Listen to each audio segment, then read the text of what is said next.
Just half an hour ago, this room was rather empty, and I wondered whether it is going to be as full as I was promised, with a good 500 people from over 300 companies in 24 countries. Man, we've come a long way in 1 year to have that kind of a community here in Tallinn to have a look at Rail Baltica.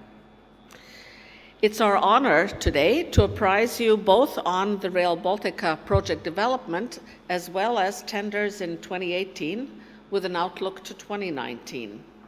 So from tendering processes to technical requirements, today we'll expand on the fact that we have reached the project's design phase, as Ria so correctly put. Moreover, as we believe that Rail Baltica should be a leading example for innovation and digitalization in a greenfield railway project, we will address these issues in relationship with the best experience in the industry to establish our outlook for future Rail Baltica's possibilities. Now, my mistake, I didn't push the button at the right time. Now, the Industry Suppliers Day has two aspects to it. On one hand, Rail Baltica project implementers share this year's engagement opportunities with the suppliers community. On the other hand, today is key to proactively seek and create partnerships with each other. So let me be frank. We are interested in deploying the best existing expertise on the marketplace for Rail Baltica's project implementation. And this concretely means that to be able to submit the most competitive tender applications, we urge you to find a way to combine local knowledge and potential with relevant international expertise. Therefore, and as Dirts mentioned, and I will repeat, as tested last year, we've established a suppliers meeting point where you can meet representatives from the areas of construction, design, transportation, manufacturing, the consulting industry, and many others. So, ladies and gentlemen, let me give you a high-level view of the project to date before giving the floor to our speakers for the day. Throughout last year, the Rail Baltica project has been replete with essentially positive developments. First, it's notable that all three Baltic governments and parliaments ratified the intergovernmental agreement for the Rail Baltica project, thereby confirming their long-term commitment to Rail Baltica. This is a key milestone that demonstrates Baltic commitment to project implementation, and it's relevant to many different stakeholders: the public in the region, potential customers, contractors, industries connected with both construction and railway, and last but not least, to the EU Commission, our main investor, as well as Finland and Poland, our partners in Rail Baltica implementation. Second, Rail Baltica Global Project's cost-benefit analysis was delivered by Ernst & Young and Atkins International experts based on the European Union's CBA guidelines, proving that the project is financially feasible and viable, and its measurable benefits will outweigh the costs.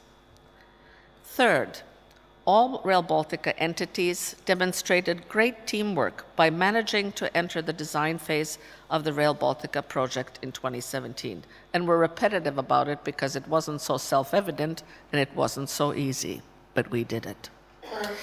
In financial terms, last year we submitted the third application of the Connecting Europe Facility Financing, better known as CEF, for project implementation. It's notable that in the last CEF call, for the first time ever, the Commission attributed additional funding of 19 million euro beyond national allocations, demonstrating the Commission's strong commitment to the Rail Baltica project. Thus, in 2018, we should have project financing of 824 million euro, of which 683 million euro come from the Connecting Europe facility grants. The Rail Baltica project is divided into 3 phases before testing of the new line is expected to begin. Now, subject to commitments for the planning phase activities specified in the shareholders' agreement, so far RB Rail has made significant steps to finalize the planning phase of the project. So let me give you some highlights. As I already mentioned, in April 2017, the cost-benefit analysis of the global project verified the project. Shortly thereafter, together with the study supplier Ernst & Young, we engaged in discussions on the study's results, particularly with the most vociferous Estonian critics. Let me emphasize that we respect individual research on this topic. Nevertheless, the study's results were prepared by internationally experienced experts who have done similar work in the past and have strictly followed the European Commission's cost-benefit analysis guidelines. In fact, the European Commission's DG Move have noted that the study is conducted fully in line with the required methodology.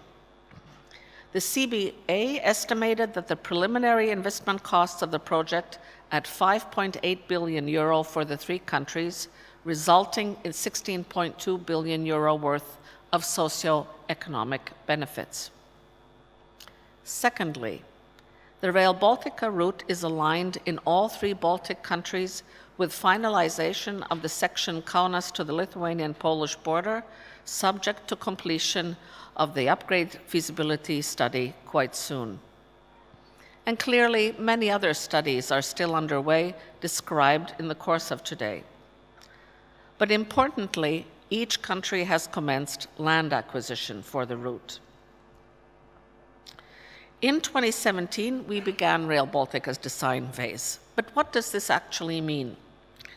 Key is the fact that now the design guidelines for the Rail Baltica global project are in place.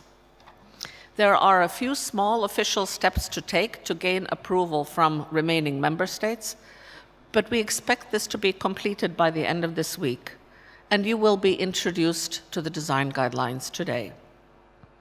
At the same time, RB Rail's technical team commenced the work on consolidated preliminary technical design last year after receiving the first preliminary design materials from our national implementing bodies. And by the end of January, the consolidated preliminary technical design for the first sections in 3 Baltic states were finalized. Now, this essential task is about aligning 3 preliminary technical designs of the national states to seek potential design improvements leading to construction and operational expense savings. And finally, the first Rail Baltica global project detailed technical design tenders were announced for the 71-kilometer section in Estonia for the main line, 76.6-kilometer section in Lithuania for the main line, and a 56.6-kilometer section in Latvia.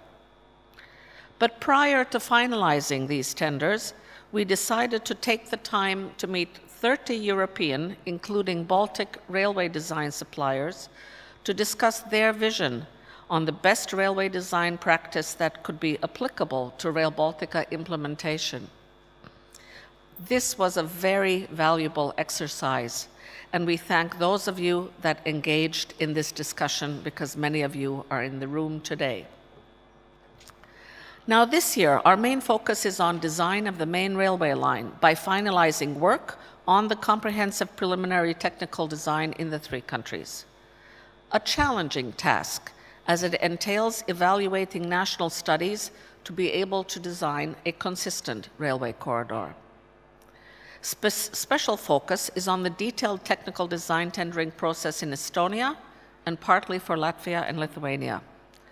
Detailed technical designing will already start late this summer or early autumn for some of the sections, but all detailed technical design must be completed in 2020.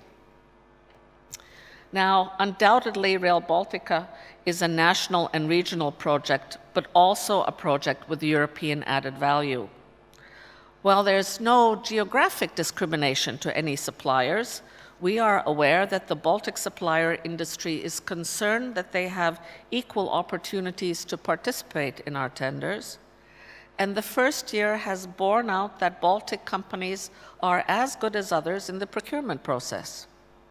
In fact, even if contracts signed with the main suppliers are outside of the Baltic, with few exceptions, most of them have significant Baltic sub-suppliers. It's evident that local company knowledge is needed, and Baltic partners have been essential both for the tendering process and contract implementation tasks. I should say that once we saw this slide, we were delighted that from the start we have suppliers participating from countries that have a significant railway tradition. Indeed, countries that have undergone developmental change for the railway industry that brings very good know-how to our table. So we look forward to showing even more country contributions by the next Rail Baltica Global Forum in 2017. In closing, let me reiterate a heartfelt invitation to all of us today as an opportunity to create partnerships for the future 70 Rail Baltica tenders for this year alone. But I would like to introduce you to the main partnership that I have been able to put together for the management of RB Rail. And I'd like to introduce you to my key 3 managers so that you can talk to any one of them in the course of the day. First, the Chief Financial Officer, Ignas Degutis. Lights. Secondly, our Chief Operating Officer, Kaspars Rokans.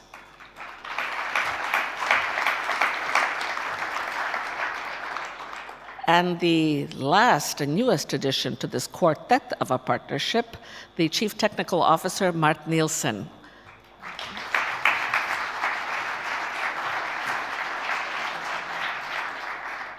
They want to take a quick photo.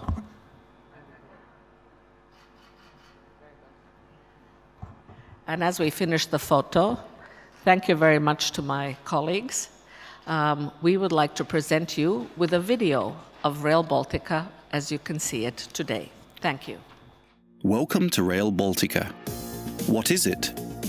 A much-needed European gauge railway and a new economic corridor to be launched in 2026, connecting the largest Baltic cities, seaports and airports, carrying passengers and cargo safely and reliably within Estonia, Latvia and Lithuania and further on. But Rail Baltica is part of something much bigger. A gap is bridged, reintegrating the Baltics back into Europe so that people and freight can finally travel seamlessly from the south of Portugal or Italy all the way to Finland. And Rail Baltica connects the European gauge railway with the Eurasian railway system. This also opens up the most exciting prospects in the north, with game-changing new routes being developed. What's the estimated cost of Rail Baltica? €5.8 billion. EU co-financing is currently estimated to be around 85%, so about €4.6 billion would come from the EU's CEF funds, a key instrument ensuring true European added value, and €1.2 billion would be provided by the Baltic States' national budgets. How far along is the project? Plenty of progress has already been made, and Rail Baltica implementation is going ahead full steam. It is currently in the design phase, with some more planning, land acquisition and construction activities to follow soon. At the moment, financial contribution from the EU and member states is €824 million. The design and construction phase will require just under €5 billion, with support for the design phase being particularly important. While Rail Baltica requires significant investment, its socio-economic benefits far outweigh the costs. Quantifiable benefits in the Baltics alone are estimated to be about €16 billion. Rail Baltica is going to mitigate climate change and reduce noise, create jobs, save time, make travel safer, saving at least 400 lives in 29 years, and much more. Of course, the benefits of Rail Baltica go far beyond the Baltic region. Contract opportunities are equal to suppliers from any European Union member country. And, even more importantly, on a larger scale, it is a European added value project. Rail Baltica is your future.